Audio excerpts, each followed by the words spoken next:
Welcome to this week's class, the Kabbalah of Snakes and Ladders.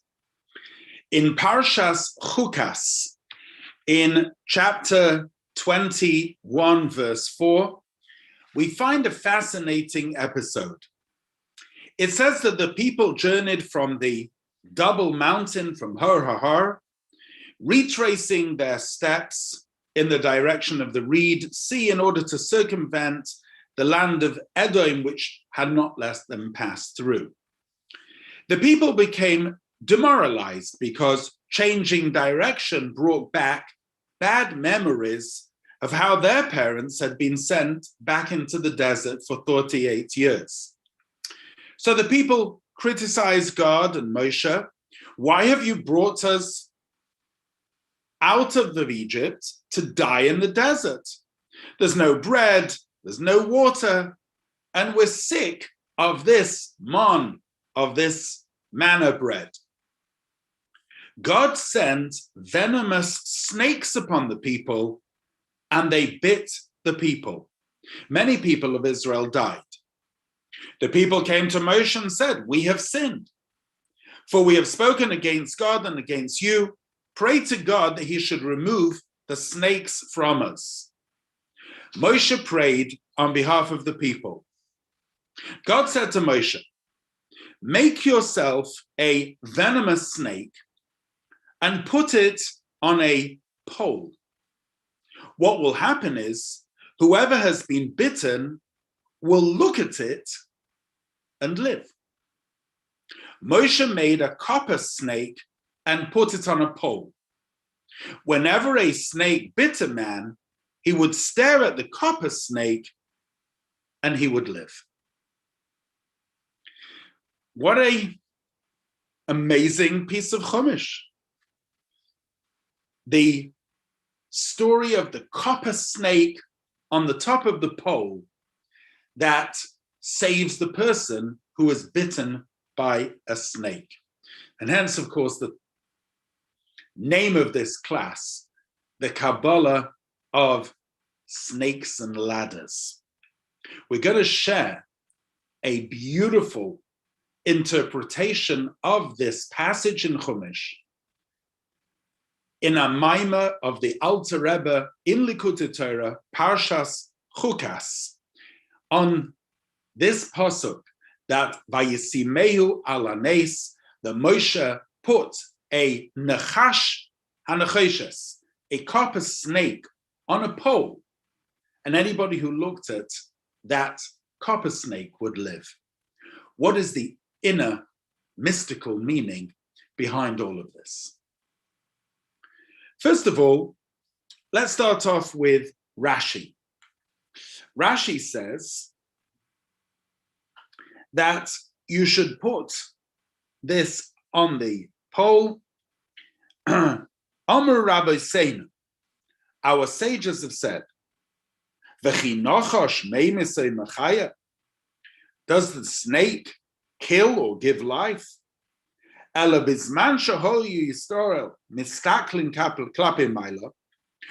Yidden would look upwards,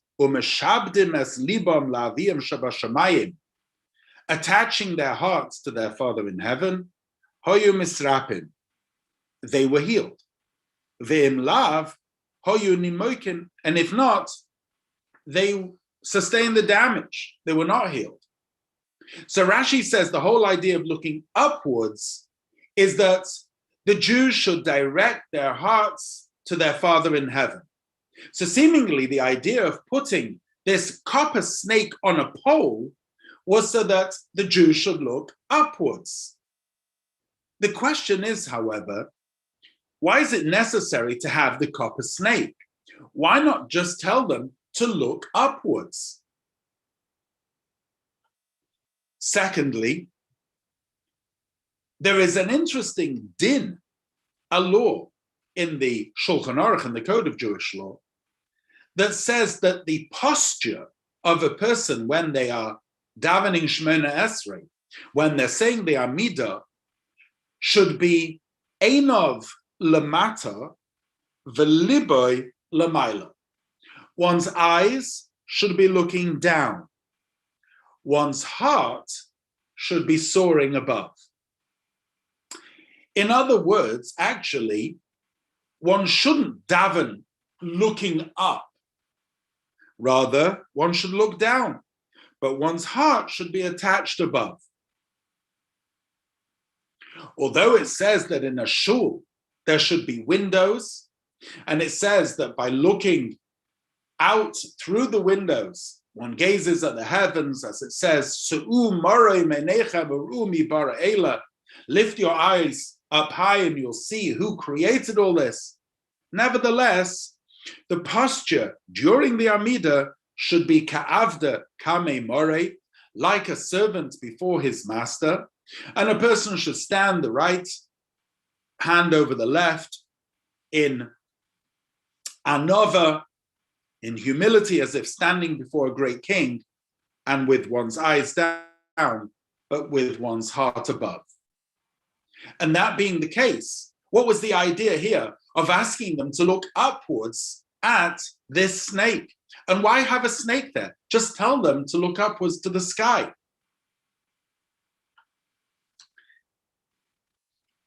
In order to understand this, we actually need to go back to the principal question of why did the soul come down to this world in the first place? In fact, in terms of connection to Hashem, the soul has a much deeper perception, feeling, and experience of godliness in the higher worlds. And even here, when a person is soul in body, when a person is at the end of their life and they are about to leave this world, at that moment, everything in the world becomes vain, becomes immaterial. And they have this tremendous yearning to be connected to Hashem. So the sojourn of the soul above is much more revealing. Why did it come down here? And in fact, down here, the body, the animal soul, opaques, covers, conceals the soul, so much so that the soul is affected by the corporeality of the body. So why the descent in the first place? There is a statement in the Zohar. The Zohar says the following: anybody who does not transform bitterness into sweet has no portion in this world. In other words, you shouldn't be here in this world if you're not transforming bitterness into sweet. In Aramaic, it's meriru lemisku. Mar means bitter, mosoik, matok means sweet, meriru lemisku means transforming bitterness into sweet. We can say it otherwise, as expressed in Kabbalah. It's called hamtokas hadinim, sweetening judgment. There are gevuros, there are severe judgments, which we call dinim, and sweetening in them is called hamtokas hadinim, sweetening judgments. What does that mean? Well, first of all, it means that when we see something which is evil, what we need to do is to sweeten it. We need to transform it. We need to take it and to be mahapech it. Now, in the days of the first Beis Hamikdash, they did that by offering korbanos, by sacrifices. Then there was no fixed prayer. In the days of the second Beis Hamikdash, the Anshe Knesset HaGedolah, the men of the Great Assembly, instituted a fixed tefillah, a fixed prayer called the Shemona Esrei, the Amidah, the silent prayer. And it was through that, through a moment of davening, that people separated, if you want, the good from the bad, the evil from the good, and sweetened the judgments. Nowadays, when we don't have the temple, although we are awaiting the coming of Mashiach every day, and we will have the third Beis Hamikdash, but now, principally, this is done through tefillah, through davening, which our sages say, b'mokim korbanos tiknun. Davening today is in the place of the animal sacrifice. And the hislahavus, the ecstasy, and the cleaving and yearning and excitement that we have in davening, this is the fire which smelts and removes any impurities and converts any evil into good and sweetens the judgment. Let's explain this concept somewhat further. There is a fascinating Chazal statement of our sages that says, Satan upenina l'shem shamayim niskavnu. The Satan and Penina had good intentions for the sake of heaven. What does that mean? We find that in the book of Eov, in the book of Job, the Satan was given power to bring all the affliction upon Eov. However, he had good intentions. Similarly, by Chana. Chana, the wife of Elkanah, the mother of the prophet Shmuel, was barren for 19 and a half years. Elkanah had another wife called Penina, from whom he had 10 children. So it was quite clear that the infertility was from Chana. Penina would vex Chana, and she would use every opportunity to prod her and say, you see, you think you're the more righteous one. See, she has children already. Penina has children and Chana doesn't. And this vexation would cause Chana to storm the heavens. It was her tefillah, it was her prayer in Shiloh, when she stormed the heavens and requested a child. And in fact, Eli thought she was so intoxicated because of her devoutness in prayer that she was then ultimately blessed with a child whom she dedicated to Hashem. And of course, that was the prophet Shmuel, the prophet Samuel. So our sages say that Penina meant well. She meant for the sake of heaven, because she felt that by vexing Chana, she would cause Chana to daven. And she felt that it was through heartfelt prayer that, in fact, there would be good results. Our sages say that, in fact, although she meant well, it had its repercussions, and it didn't bode well for Penina herself. In fact, that's not the correct way to vex another person in order to make them daven. Rather, one needs to daven for them, show compassion, say a kapitel tehillim for them. But it really wasn't the correct way. Nevertheless, that's what the Chazal say, that both the Satan and Penina had good intentions. This, however, contradicts another statement of the sages. The Gemara in Sukkah says that the Satan, the very same Satan, cast his eyes in jealousy and spite against the first temple and destroyed it. So the implication is that the Satan is an evil entity out there out of malice to destroy. How does that not contradict what we just said, that the Satan and Penina both act for the sake of heaven?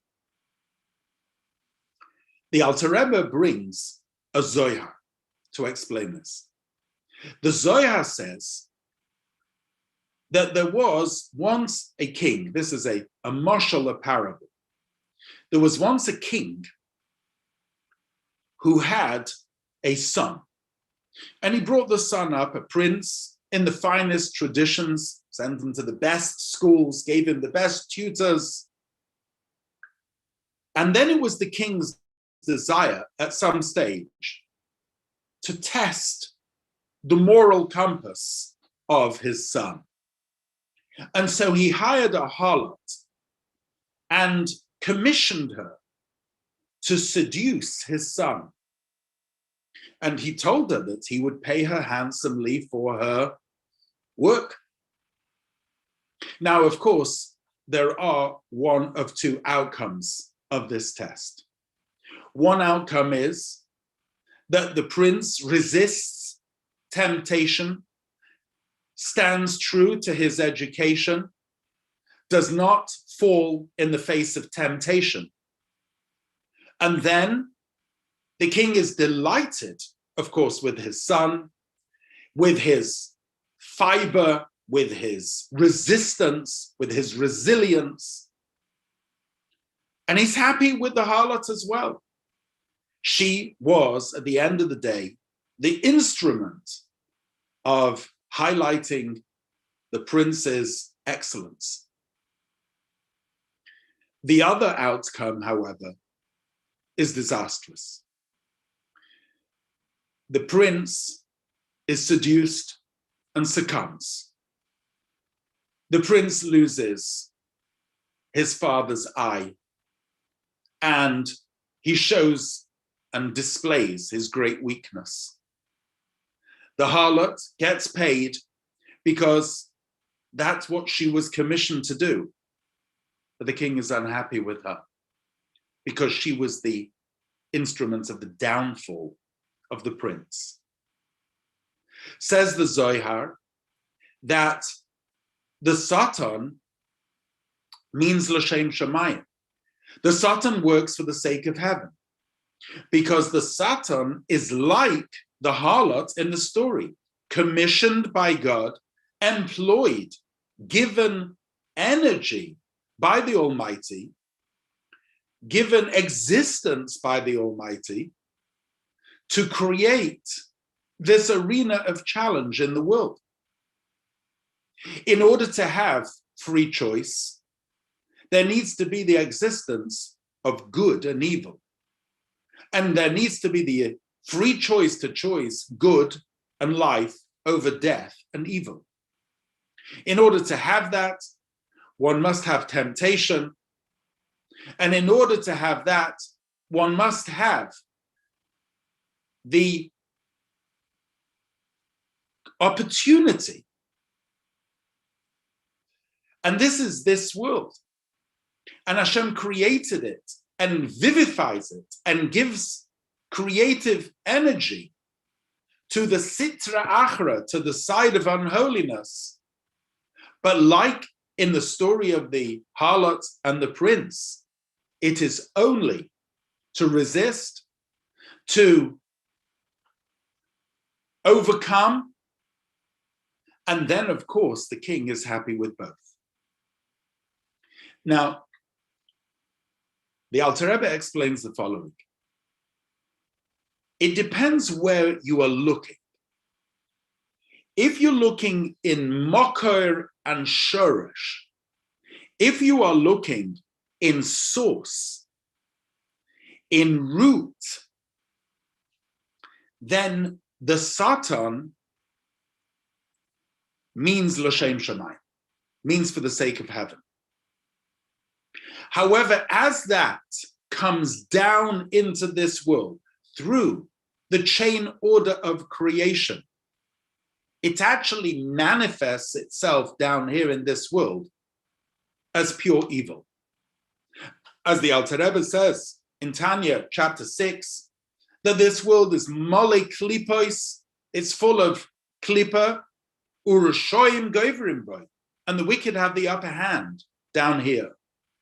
When we see evil in this world, sometimes it's pure, unadulterated evil. We cannot see any good inside it.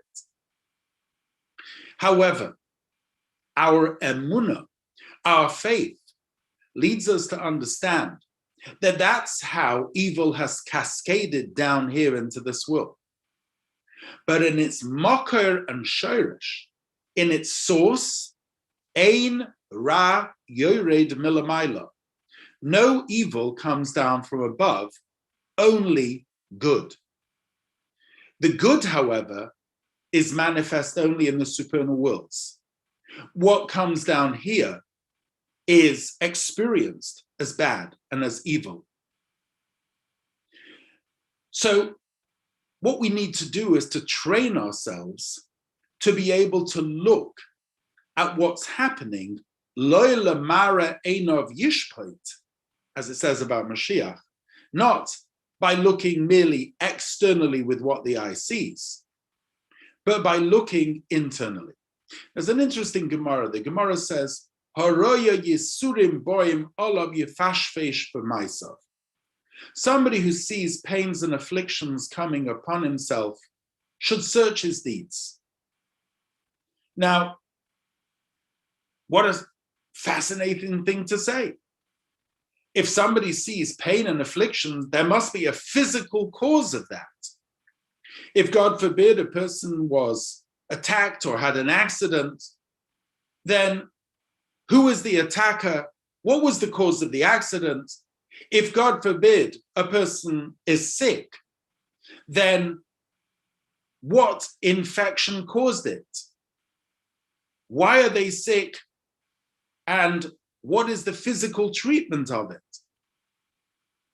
Yes, of course, we need to have a look at the physical world. But the Gemara says, Haroya yisurim boim alav.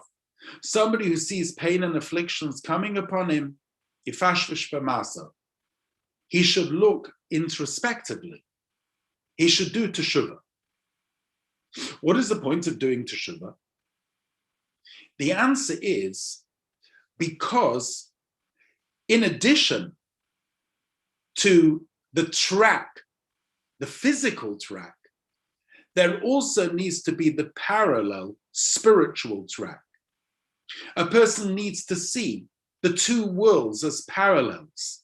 And in fact, if they fix what's in the spiritual track, that will have an impact on the physical track. There was a man who clearly demonstrated this. He was called Nachum Ish Gamzu. The Gemara tells a story that he lived in the times of the Romans when there were great decrees, and he was once sent as a representative of the Jews to Rome in order to negotiate and to be a shtadlan on behalf of his people to try and mitigate the various decrees. So he brought along with him a very expensive gift for the Roman emperor.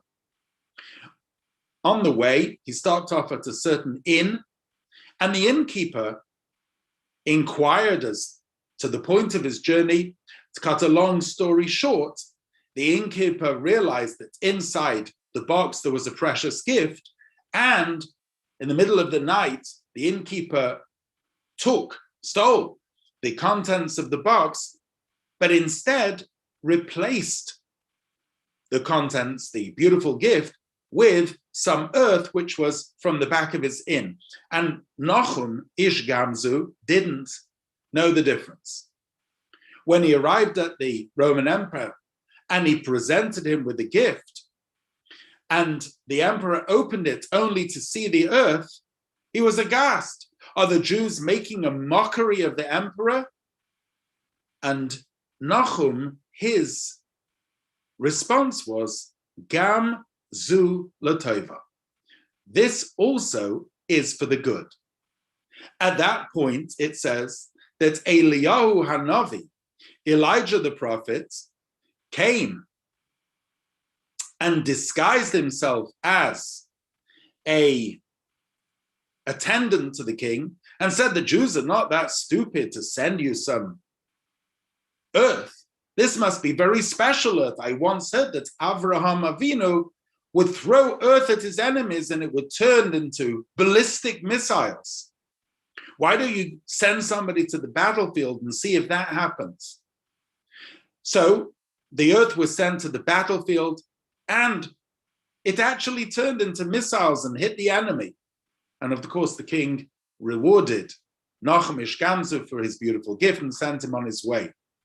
The story goes that when he went back, he stopped off at the same inn. The innkeeper realized that perhaps the earth at the back of his hotel was some special earth, and he took some of the same earth to the emperor, and I'll leave it up to your imagination what happened to him. Nahum Ishgamzu said always, Gam zu latova. This is also for the good. He was able to look at the root of everything as it was above, and in fact manifest that root down here in this world. In other words, Gam, he took the hidden world, Zu, and turned it into the revealed world. Whatever was happening in the hidden world, the real good reason behind it, he could bring out into the revealed world. Now, how do we do that? Today, that's done through the avodah of tefillah, the avodah of davening. Because during davening is built like a ladder. We ascend the ladder.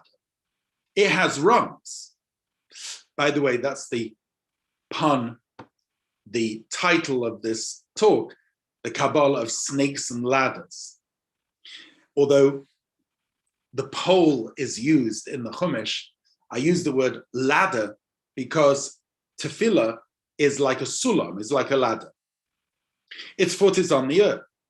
And the first rung is the korbanos. We mouth over the Torah passages of the offerings because prayer is in the place of offerings. And this is the idea of bringing ourselves closer to Hashem, korban from the word kiruv, burning excess on the altar of the heart, coming closer through the Pesukei de Zimra, which is the next rung of the ladder, chopping off any extraneous thought, praising Hashem for the wonders of creation, and then stepping up to the next stage in the recital of the Shema, where a person comes to the love of Hashem b'chol levavecha, with all the heart, soul, and might, and resource.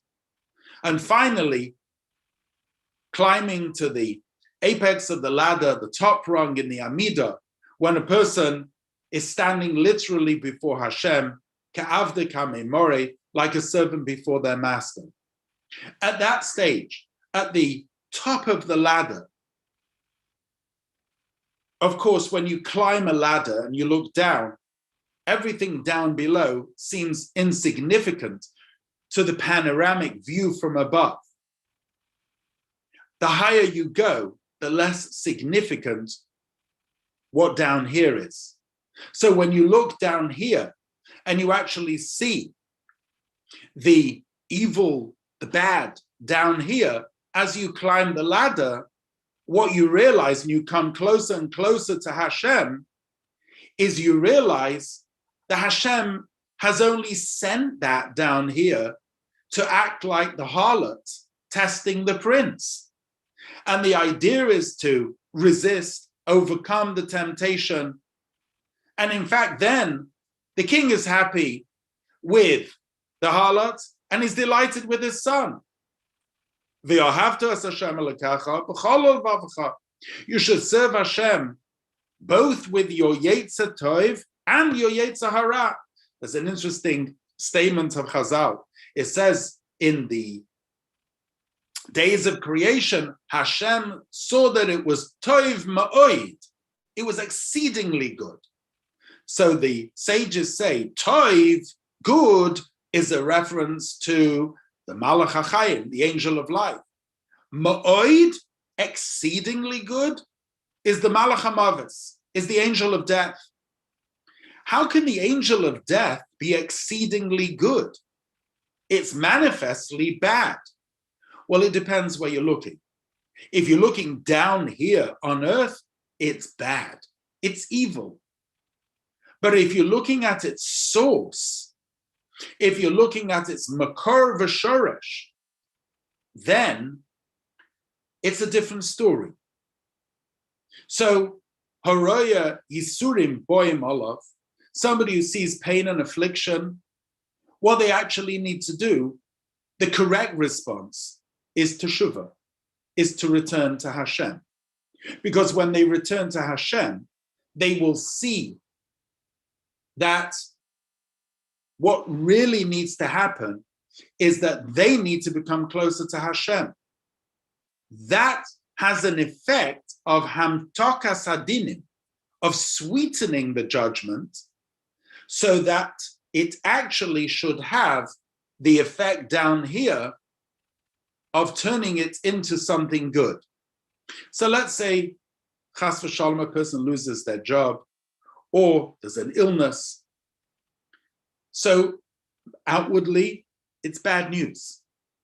However, inwardly, a person should strive to look deeper, should strive to use that as a springboard of coming closer to Hashem, of doing teshuvah, of cleaving to Hashem in the davening, saying Tehillim, begging Hashem, beseeching Hashem, learning Chassidus, coming face to face with Elokus, the reality of creation, which is Ein Oid Milvadoi, there's nothing else beside Hashem, and that itself is mamtik, the dinim, that sweetens the judgment.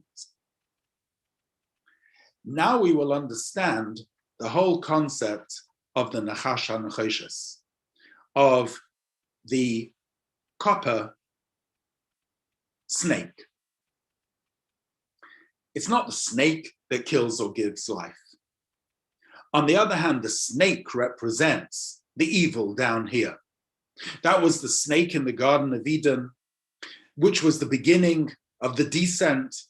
This is the snake, the Nachash, which is and embodies evil. But that's evil as it manifests down here. So when the people spoke against Hashem and against Moshe and against the Mon, and they were ungrateful and they were irreverent, Hashem sent a snake. Midah keneged midah, attribute for attribute. And then the snake bit the people. When a snake bites, that is the moment that Yisurim, the pains and afflictions, visit the person. What did Hashem tell Moshe to do? Take a snake and put it on a pole. Raise up the snake. Elevate it. So Moshe takes a Nachash Nechoshes. The word Nechoshes means copper, but it has the word Nachash inside it, which means a snake.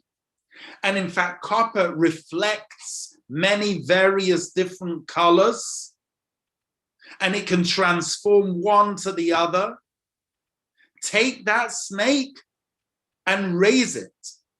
If you want snakes and ladders, put it on the top.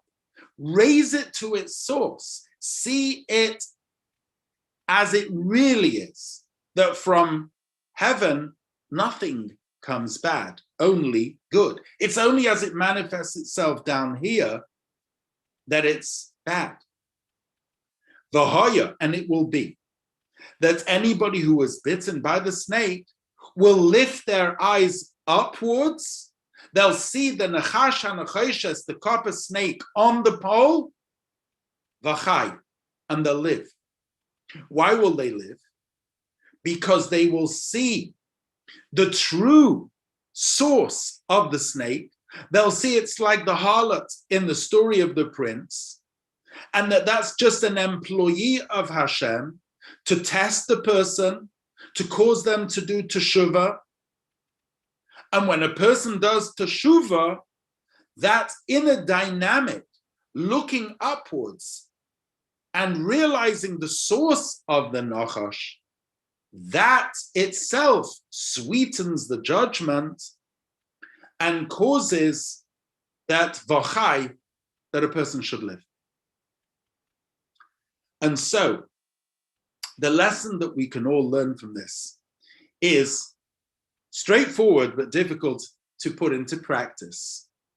We are all faced with the vicissitudes, trials, and tribulations in life. We're all faced with sea of challenge. But we need to know that that is what this world is all about. If God just wanted the soul to bask in divine light, he would have just created the supernal realms. But he sent the soul down here to transform bitterness into sweet, that we should be in this arena of challenge. We should have free choice. Re'eh, see, I have set before you today good and life, evil and death. Choose life.